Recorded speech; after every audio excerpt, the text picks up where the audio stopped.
વડોદરા શહેરમાં ઉનાળાની શરૂઆત થતાની સાથે જ પાલિકા તંત્ર સામે લોકોમાં નારાજગી જોવા મળી રહી છે. પાલિકા તંત્ર લોકો માટે પાણીની યોગ્ય વ્યવસ્થા કરવા માટે નિષ્ફળ રહ્યું છે. જે પાણી વિતરણ થાય છે તેમાં એ લોકોને દૂષિત પાણીના કારણે હેરાનગતિનો સામનો કરવો પડે છે. શહેરના કિશનવાડી વિસ્તારમાં આવેલા 54 ક્વાર્ટર્સમાં છેલ્લા ઘણા સમયથી દૂષિત પાણી આવી રહ્યું છે.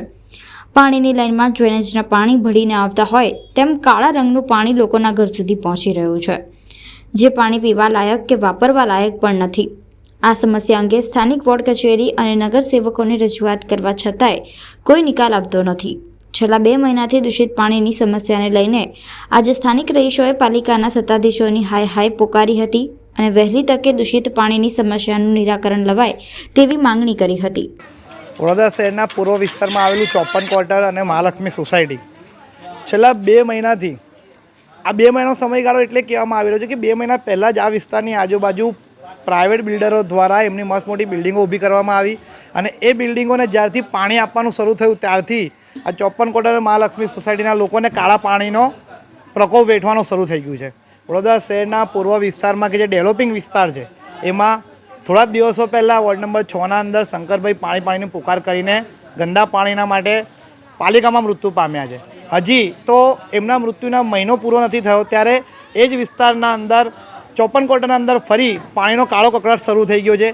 વડોદરા શહેરમાં ગરમીની હજી તો શરૂઆત થઈ છે, જે ગરમીના 2-4 દિવસ જ વીત્યા છે એવું કહીએ ત્યારે પ્રાથમિક સુવિધા પાણી માટે નગરજનોને વારે ઘડે બૂમાબૂમ કરવી પડી રહી છે. કાળું પાણી આપે છે, દુર્ગંધવાળું પાણી આપે છે અને આ વિસ્તાર એ વડોદરા શહેરના મેયરનો વિસ્તાર છે, પૂર્વ સ્ટેન્ડિંગ કમિટીનો વિસ્તાર છે, હાલના સ્ટેન્ડિંગ કમિટીનો પણ વિસ્તાર આ જ ગણાય. પૂર્વ વિસ્તારમાંથી આટલા બધા અધિકારીઓ જો કોર્પોરેશનમાં બેઠા હોય એ છતાં પણ પૂર્વ વિસ્તારને પ્રાથમિક સુવિધા અને પહેલી જરૂરિયાત પાણી માટે વલખા મારવા પડે તો આ કોર્પોરેશનની બેદરકારી છે અને કોર્પોરેશન ક્યાંક ને ક્યાંક સ્વચ્છ પાણી વડોદરાના આપવામાં નિષ્ફળ ગયું છે. એનો આ જીતો જાગતો એક ઉદાહરણ છે. આ વિસ્તારના અંદર 1000 ઉપરાંત રેસિડેન્સી છે.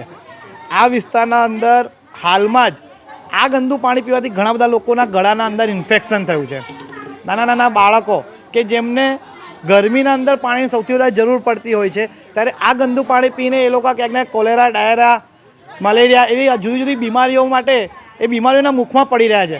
ત્યારે આ ખૂબ જ ગંભીર બાબત કહેવાય, કેમ કે 1000 ઘર એટલે કે આપણે જોવા જઈએ તો 10,000 વસ્તીને આ કાળું પાણી પીવાની જરૂર પડી રહી છે. એ ખૂબ ગંભીર બાબત છે અને પૂર્વ વિસ્તારમાં આટલા બધા ઉપલબ્ધિઓ કોર્પોરેશન દ્વારા આપવામાં આવી હોય, મેયર સ્ટેન્ડિંગના ચેરમેનો અહીંથી હોય તો પહેલાં પ્રાયોરિટીના અંદર આ લોકોને કાળા પાણીની જે મુસીબત છે એનાથી બહાર પાડીને એમને શુદ્ધ પાણી આપવું જોઈએ એવું મારું માનવું. હાલ તો સ્થળ પર આપ મીડિયાના માધ્યમથી કોર્પોરેશનને અમે જાગૃત કરી રહ્યા છીએ કે અમારી પ્રાથમિક સુવિધા અમને આપો, અમારા વેળાનું વળતર અમને આપો. પણ જો કાલ તક આ પાણી શુદ્ધ કરવાની કાર્યવાહી કોર્પોરેશન દ્વારા કરવામાં નહીં આવી તો આ દુર્ગંધવાળું કાળું પાણી મેયરના ટેબલે જઈને મેયરને પીવડાવીને અને એમને કહેવામાં આવશે કે શું તમે આ પાણી પીવી શકો છો? જો તમે આ પાણી ના પીવી શકતા હોય તો અમે પણ આ પાણી પીવી નહીં શકતા, તો અમારું જે જરૂરિયાત છે, જે અમારો અધિકાર છે અમને આપો એવું આવનાર દિવસોમાં એટલે કે કાલે જ અમે કોર્પોરેશનમાં જઈને કરવાના. પાણીની સમસ્યા છે, પાણી બહુ જ ગંદુ આવે છે, એમાં પ્રોબ્લેમ બીમારીને થાય છે, બીમારીઓ થાય છે, માણસ બીમાર પડી જાય છે. મારા ઘરવાળાની દવાઈઓ ચાલે છે, એમાં તો બીમાર ચાલુ જ રહી છે. અને જગ મંગાવીએ છીએ અમે, જગ મંગાવીને 3 જગ રોજના થાય તો 60 રૂપિયા રોજના મૂકો કેટલા થાય મહિનાના. અને આવું ના આવું રહે તો માણસ મરે ના અને જીવે ના એવું થઈ જશે. આ તો એટલા માટે અમે એટલી જ કૃપા છે કે થોડુંક પાણી ક્લિયર. શું રજૂઆત કરી છે તમે?